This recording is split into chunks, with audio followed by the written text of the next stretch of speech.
됩니다. 그 다음 질문은 심장수님의 질문인데 비교평가 하신 거 보니까 상당히 잘하셨어요. 벌써 4주차 들으신 것도 아닌데 1주차만 들으셨는데도 비교평가를 잘 하셨어요. 아마 맛보기 강의를 들으셨을 수도 있을 것 같은데 맛보기 강의를 들으셨으면 조금 더 이해도는 올라갈 거라고는 생각을 합니다. 질문 첫 번째는 다른 도시끼리 비교할 때 같은 입지 조건에 비슷한 연식 아파트를 찾을 수가 없는 경우에는 어떻게 해야 되나요? 그냥 제외하시고 다른 지역 비교하시면 됩니다. 꼭 그 지역만 비교하실 필요는 없어요. 그래서 비교군이 되게 여러 개가 있기 때문에 내 조건에 맞는 비교군을 찾으면 돼요.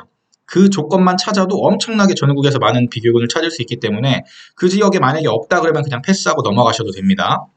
그리고 같은 지역 내에서 예를 들어 학군이나 상권 같은 것들을 함께 이용하고 그 다음에 편의시설, 도보 접근성, 인프라 이런 것 때문에 만약에 가격이 벌어졌다. 그러면 이걸 어떻게 해석해야 되냐.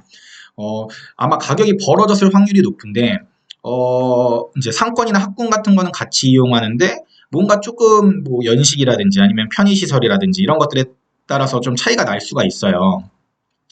이런 거를 벌어졌을 때 이게 따라갈 거라고 해석하는 게 맞는 건지 아니면 이게 좀 벌어지는 상황이 맞는 건지 이런 거에 대해서 궁금증을 가지실 수도 있을 것 같고 그 다음에 만약에 투자 관점에서 보면은 그냥 단순히 투자금이 적게 들어가는 곳을 선택해야 되는지 아니면 대장 아파트를 들어가는 게 난지에 대한 선택일 것 같아요.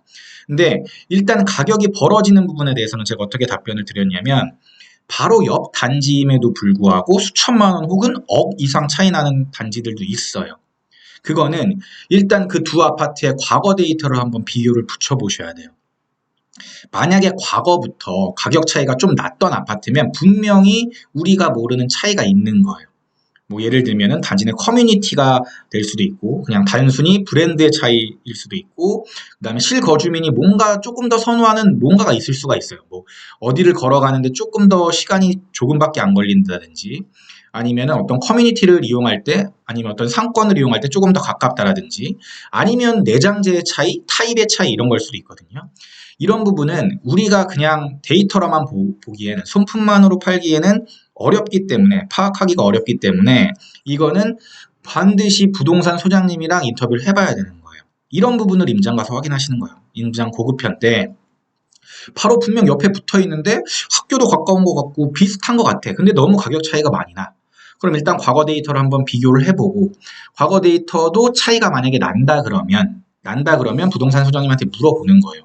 원래 이렇게 차이가 많이 나요? 가격이? 원래 보통 얼마 정도가 나요? 이런 것들을 물어보는 거예요. 그런데 과거 데이터가 비슷비슷했는데 지금 많이 벌어졌어. 그러면 그럴 때는 기회일 확률이 높아요. 과거 데이터가 비슷했는데 갑자기 가격 차이가 벌어졌어요. 특별한 이유가 아닌데 바로 옆 단지인데 근데 그 단지에 뭐 재건축 호재가 있는 것도 아니고 별로 뭐가 호재가 없는데도 가격이 벌어졌다면 그거는 그 순간이 가격을 따라갈 아파트의 기회일 수도 있는 거예요. 그래서 그것도 이제 부동산 소장님한테 물어보면 부동산 소장님도 잘 모르는 경우가 많아요. 실제로 저희 집 근처의 아파트도 아무 이유 없이 5천만 원이 벌어진 적이 있거든요. 가격대가 거의 똑같이 가던 아파트가. 그런데 그때 당시에 제가 부동산에 갔을 때 그 소장님이 아유 뭐 지금 뭐 A 아파트랑 B 아파트인데 A 아파트가 뭐 먼저 치고 간 거는 뭐 브랜드도 있고 세대수도 더 많고 막 이렇게 말씀을 하셨지만 제가 과거 데이터를 봤더니 가격이 똑같았어요. 그러면 과거부터 가격이 달랐었어야 되거든요. 그런데 지금 가격은 어떻게 되냐? 결국에 만났어요. 다시 같은 가격대에서. 그러니까 사실은 부동산 소장님들한테 죄송하지만 부동산 소장님이라고 해서 모든 정보를 다 알진 못해요. 만약에 부동산 소장님들이 그거 아셨으면 부동산 소장님께서 투자하셨겠죠. 근데 그건 아니란 말이에요. 그래서 우리가 부동산 소장님한테 확인해야 될 정보는 그냥 한번 물어보는 거예요. 그리고 여러 부동산 소장님들의 의견을 종합해서 내가 스스로 결론을 결국엔 내리는 거예요. 내가 판단했을 때, 이거는 이 정도 가격 차이가 벌어질 게 아니라고 판단이 되면 과감하게 들어가는 거고, 만약에 내가 생각했을 때도 입지의 차이가 조금씩 벌어지는 것 같다라고 생각이 돼서 가격이 벌어지는 거면 그건 그냥 놓아주면 돼요. 그리고 만약에 두 개 단지 중에 투자금이 있다 그러면 더 좋은 거 선택하면 되고. 네. 근데 저라면 항상 좋냐 안 좋냐의 프레임보다는 싸냐 비싸냐의 프레임으로 접근하기 때문에 앞으로 따라갈 수 있는 단지가 갭이 적을 확률이 높거든요. 이미 치고 나간 단지는 갭을 벌리면서 치고 나가기 때문에 전세가랑 매매가의 가격 차이가 조금 벌어져 있을 확률이 높아요. 그런데 아직 따라가지 못한 단지들은 아직도 전세가가 붙어 있을 확률이 높아요. 그래서 중요한 게 여기서 중요한 포인트 하나가 더 있는데 두 아파트의 전세가율을 보시는 거예요. 제가 나중에 3주차에도 이거는 설명을 해드릴 일이 있는데 두 아파트에 일단 A 아파트의 평균 전세가율이 얼마인지 보고 현재 전세가율이 얼마인지 보세요. 예를 들어서 평균 전세가율이 75%짜리 아파트가 지금 72%가 돼 있어요. 그러면은 많이 벌려진 거예요. 평균보다 벌어진 거예요. 그러니까 매매가가 더 많이 치고 올라갔다라는 얘기죠. 그런데 B 아파트는 원래 평균 전세가율이 75%인데 지금 현재 그 아파트의 전세가율, 매매가와 전세가의 차이가 전세가율이 80%예요. 그러면 그 아파트는 앞으로 더 올라갈 확률이 매우 높은 거예요. 매우. 그래서 평균 전세가율 대비 현재 그 아파트의 전세가율을 항상 체크하셔야 돼요. 이거 굉장히 중요하니까 꼭 메모해 놓으시고, 이게 지금 예습 개념이라고 보시면 돼요. 뒤에 제가 나중에 다시 한번 설명을 해 드릴 겁니다.